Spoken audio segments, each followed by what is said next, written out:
గౌరి 62వ భాగం. ఎక్కడ పడుకుంటామో అనే భయంతో నందగోపాల్, నందిని ఇద్దరూ జాగ్రత్తలు తీసుకున్నారు. కానీ అసలు ఆ అవసరమే రాలేదు. కంటి మీద కునుకు రాలేదు. కనురెప్ప వెయ్యను అని అంది. ఎప్పుడు ఎప్పుడు ఫోన్ చేస్తాడా అని నందిని గడియారం వైపు చూస్తూ ఉంటే, ఆ ముళ్ళు ఎప్పుడు తిరిగి ఒకటి దగ్గరికి వస్తుందా అని నందగోపాల్ ఎదురు చూస్తున్నాడు.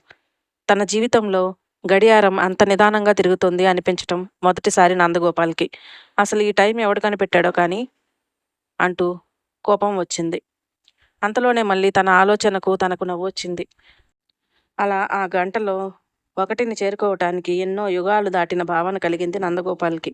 ఆ తరువాత సెకండ్ల ముళ్ళు కూడా ఒకసారి చుట్టూ తిరిగి రావటానికి సతాయించినట్లుగా అనిపించింది. కరెక్ట్గా ఒకటి కాగానే ఫోన్ చేశాడు నందగోపాల్. ఫోన్ వైపే చూస్తూ ఉన్న నందిని వెంటనే కట్ చేసింది ఫోన్. ఆ వైబ్రేషన్ చప్పటికి కూడా ఎక్కడ అభినందన్ లేస్తాడో అని. ఒక్కసారి లేచి కూర్చుని అభినందన్ వైపుకు చూసింది. అటువైపుకు తిరిగి పడుకునున్నాడు. అమ్మయ్య, వినిపించలేదు అని అనుకుని తిరిగి పడుకుని సెల్ చేతిలో పట్టుకుంది. ఫోన్ చేయమని కట్ చేసిందా ఏంటబ్బా? ఇంతకీ ఇది తన ఫోన్ నెంబరేనా? కరెక్ట్గానే చేశానా అనుకుని ఆ చీకటిలో ఉన్న నెంబర్ని, తన ఫోన్లో ఉన్న నెంబర్ని ఒక్కొక్క నెంబర్ మార్చి మార్చి చూసుకున్నాడు నందగోపాల్. అంతలో అదే నెంబర్ నుంచి మెసేజ్ వచ్చింది. అప్పుడు అర్థమైంది నందగోపాల్కి నందిని ఉద్దేశం ఏంటో. తన నెంబర్ అడిగి తీసుకునే సమయం లేదు, అందుకే తన నెంబర్ ఇచ్చేసి వెళ్ళిపోయింది. నందినికి మాట్లాడే అవకాశం లేదు అని అర్థమైంది. అందుకే రాత్రి 1 గంటకు ఫోన్ చేయమంది. అది కూడా మాట్లాడటానికి కాదు, కేవలం మెసేజ్ చేయడానికి అనుకుని ఆ మెసేజ్ని తెరిచాడు. హాయ్ నందు, ఎలా ఉన్నావు? నేను నందినిని, ఫోన్ మాట్లాడటం కుదరదు, అందుకే మెసేజ్ చేశాను అని ఉంది ఆ మెసేజ్. నేను బాగున్నాను నందిని, నువ్వెలా ఉన్నావు? అంతా ఓకేనా? నీకేమైనా సమస్యలు ఉన్నాయా అంటూ తిరిగి సమాధానం పంపించాడు నందగోపాల్. ఆ తరువాత ఎప్పుడైనా వీలు చూసుకుని మాట్లాడతాను. నీకోసం చాలా ప్రయత్నించాను. ఆ స్కూల్ దగ్గరికి వెళ్ళినా నువ్వు వెళ్ళిపోయావని చెప్పారు. నీ నెంబర్ తీసుకున్నా అది కలవలేదు. నిన్నెలా కలవాలి, నీతో ఎలా మాట్లాడాలి అని ఆలోచిస్తూ ఉండగా నువ్వు కనిపించావు. కానీ నీ నెంబర్ తీసుకోవటం ఎలాగో అర్థం కాలేదు. అందుకే ఇంత రాత్రి వేళ ఇలా మనం మాట్లాడటం మంచిది కాదు. మా ఇంట్లో వాళ్ళు చూస్తే ఇబ్బంది అవుతుంది. రేపు మాట్లాడతాను అని అంది నందిని. అలాగే అంటూ సమాధానం పంపి సెల్ని పక్కన పెట్టి హాయిగా నిద్రపోయాడు నందగోపాల్. మెసేజ్లన్నీ డిలీట్ చేసి నందగోపాల్ నెంబర్ని నందితిగా ఫోన్లో సేవ్ చేసుకుని మళ్ళీ ఒకసారి అభినందన్ వైపు చూసింది. అతను ఎటువైపు తిరిగి పడుకున్నాడో అటే ఉండటంతో అమ్మయ్య, చూడలేదు అనుకుని నందగోపాల్ నెంబర్ దొరికిన ఆనందంతో తృప్తిగా నిద్రపోయింది నందిని కూడా. మరుసటి రోజు తన ఆలోచనలు మళ్ళీ మొదలయ్యాయి నందినికి.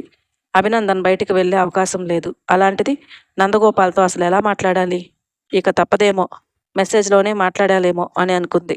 కానీ తను అనుకున్న దానికి విరుద్ధంగా, అది తన అదృష్టమో లేక అభినందన్ దురదృష్టమో తెలియదు కానీ, అభినందన్కి ఫోన్ రావటం, దానితో ఏదో కంగారు పడుతూ త్వరగా అభినందన్ బయటకు వెళ్ళిపోవటం జరిగిపోయాయి. అన్నీ మంచి శకునములే అనుకుని చాలా సంబరపడింది నందిని. అంతసేపు ఆలోచనలో ఉండి నత్తనడకగా చేసిన పనులన్నీ త్వరగా చేయటం మొదలుపెట్టింది. ఇదంతా జగతి కనిపెడుతూనే ఉంది.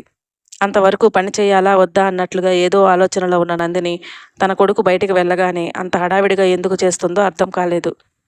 అదేమీ గమనించలేదు నందిని. త్వరగా పని ముగించుకుని తన గది లోపలికి వెళ్ళి గడియ పెట్టుకుంది.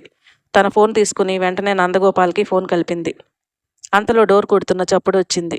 అభినందన్ ఏమైనా తిరిగి వచ్చాడేమో అని చాలా భయపడి ఫోన్ కట్ చేసి చేతిలో పట్టుకుని వచ్చి డోర్ తీసింది నందిని. ఎదురుగా జగతి అనుమానంగా చూస్తూ ఉంది నందిని వైపు. జగతి వెనుక వైపు నందిని కళ్ళు వెతికాయి. అభినందన్ ఏమైనా వచ్చాడేమో అని. రాలేదు అని నిర్ణయించుకున్న తర్వాత అమ్మయ్య అనుకుంది. నందిని చర్యని విచిత్రంగా చూస్తూ, నేనిక్కడ ఉంటే నా వెనకేం వెతుకుతున్నావు అని అంది జగతి. ఏం లేదు అత్తయ్య, మీరు వచ్చి డోర్ కొడితే నా కోసం ఎవరైనా వచ్చారేమో అని చూస్తున్నాను.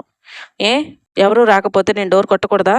అయినా పట్టపగలే నువ్వెందుకు డోర్ పెట్టుకుంటున్నావు? ఏం చేస్తున్నావు లోపల? అసలు వాడు వెళ్ళిన దగ్గర నుంచి చూస్తున్నాను. ఏంటి నీలో ఇంత హడావిడి? ఎవరో తరుముతున్నట్లుగా అని అంది. అమ్మో, కనిపెట్టేసిందా అని మనసులోనే అనుకుంటూ, ఏం లేదు అత్తయ్య, ఆయన ఉన్నంతసేపు చదువుకోవటానికి కుదరడం లేదు.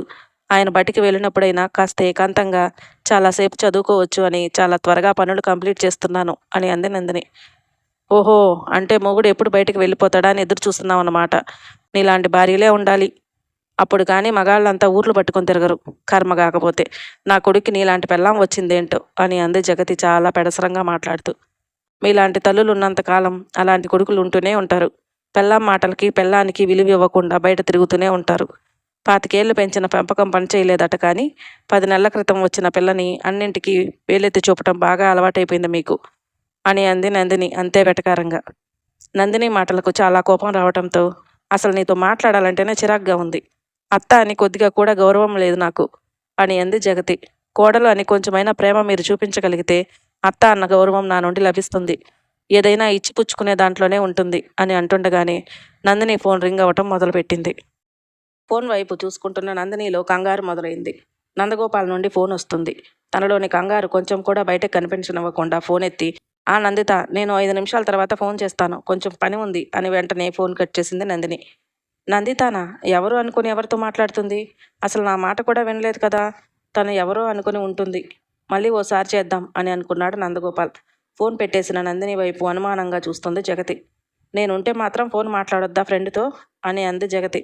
ఎందుకు మాట్లాడకూడదు? తప్పకుండా మాట్లాడొచ్చు. కానీ మేము మాట్లాడాలి అనుకుంటున్నది చదువు గురించి. బుక్ ముందేసుకుని అప్పుడు మాట్లాడుకోవచ్చు. మీరు ఏవో అడగటానికి వచ్చారు కదా. మీరు అడిగేవన్నీ అయిపోతే ఇక నేను డోర్ పెట్టుకుంటాను, చక్కగా చదువుకుంటాను నా ఫ్రెండ్తో డిస్కస్ చేస్తూ అని అంది నందిని. అయినా ఫ్రెండ్స్తో డిస్కషన్ ఏంటో, ఇంట్లోనే వాడున్నాడుగా, వాడు ఆల్రెడీ చదివిన వాడే కదా, వాడికి అన్నీ తెలుసు కదా అని అంది జగతి. ఉన్నాడు, ఎందుకు లేడు? అన్నీ తెలిస్తే సరిపోదు, తెలిసినవన్నీ పక్కన వారికి నేర్పించాలనే ఆలోచన కూడా ఉండాలి. అడిగినా కూడా పట్టించుకోకపోతే ఇక ఫ్రెండ్స్ దగ్గరికి వెళ్లకుండా ఏం చేస్తాం? అయినా మళ్ళీ చెప్తున్నానండి, ఏమైనా నాకు చెప్పడం కంటే మీ అబ్బాయికి చెప్పి చూడండి, బాగుంటుంది. ఇక మీరు చెప్పేది అయిపోతే నేను నా పని చూసుకుంటాను అని మళ్ళీ అంది నందిని. నందిని అలా మొహం మీదనే వెళ్ళిపోమ్మని చెప్తూ ఉంటే ఇక ఉండటం జగతి వల్ల కాలేదు. పెద్దవాళ్ళుగా ఏదైనా చెప్తుంటే వినే రోజులు ఎక్కడున్నాయి ఈ కాలం పిల్లల్లో? అత్తన్న గౌరవం లేదు, మొగుడన్న భయం లేదు, ఏదనుకుంటే అది చేస్తూనే ఉంటారు అని సనుక్కుంటూ అక్కడి నుంచి వెళ్ళిపోయింది జగతి.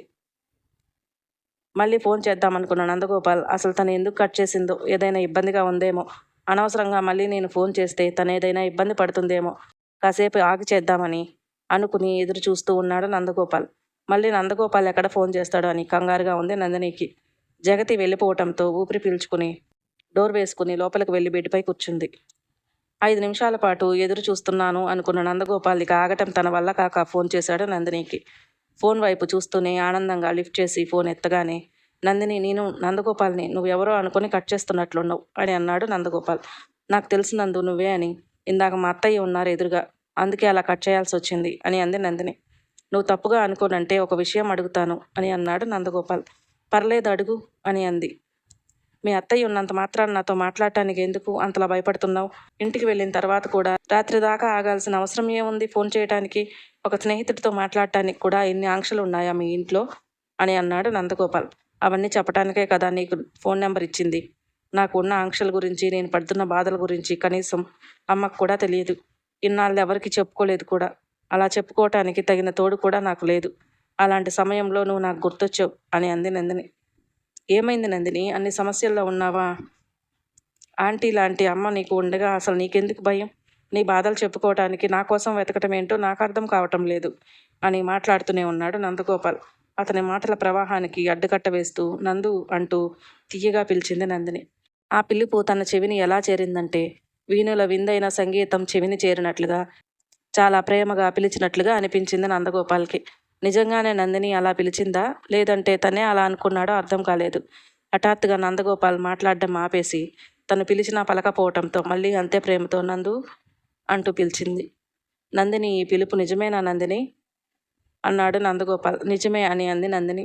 నీ పిలుపులో ఎన్నో అర్థాలు వినిపిస్తున్నాయి నాకు, అవన్నీ నిజమేనా అన్నాడు. నువ్వు అనుకుంటున్న ప్రతిదీ నిజమే అని అంది.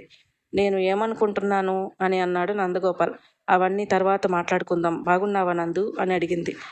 ఇన్నాళ్ళకి ఈ మాట అడగాలనిపించిందా నందిని అన్నాడు. లేదు, నిన్ను మర్చిపోయిన రోజంటూ లేదు నా జీవితంలో అని అంది నందిని. అందుకే నా పెళ్లి చేసుకుంటూ కూడా నీ ఒక్కగానొక్క స్నేహితుడైన నన్ను పిలవటం కూడా మర్చిపోయావు అన్నాడు. లేదు, నిన్ను పిలవాలన్న విషయం నేను మర్చిపోలేదు. కానీ అంతా జరిగాక కూడా నిన్ను ఎలా పిలవాలి నాకు అర్థం కాలేదు. నిన్ను పిలుస్తా అని అమ్మని అడిగితే అమ్మ ఏమైనా బాధపడుతుందేమో అనుకున్నాను. అంత జరిగింది అని అందరూ అనటమే కానీ అసలు ఆ రోజు ఏం జరిగిందో కూడా నాకు తెలియదు నందిని. చెప్పాల్సిన నువ్వు కూడా చెప్పలేదు. అంత కోపంగా ఆ ఫోన్ని ఎందుకు పగలగొట్టావో తెలియదు. నిన్ను ఊరిని వదిలిపెట్టి రావటానికి కారణం మా నాన్న అన్న కోపంతో నాన్నతో కూడా మాట్లాడలేదు నేను. ఊరిలో జరిగిన అవమానం, నేను కూడా మాట్లాడకుండా ఉండటం, ఒంటరిగా కుమిలిపోతూ 2 నెలల్లోనే నాన్నకు పక్షవాతం వచ్చింది. నందినికి నందగోపాల్ ఏ విధంగా సాయం చేస్తాడో మరో భాగంలో తెలుసుకుందాం. మన వీడియోలు మీకు నచ్చినట్లయితే ప్లీజ్ లైక్ చేయండి, షేర్ చేయండి, సబ్స్క్రైబ్ చేసుకోవటం మాత్రం మర్చిపోకండి. Thank you.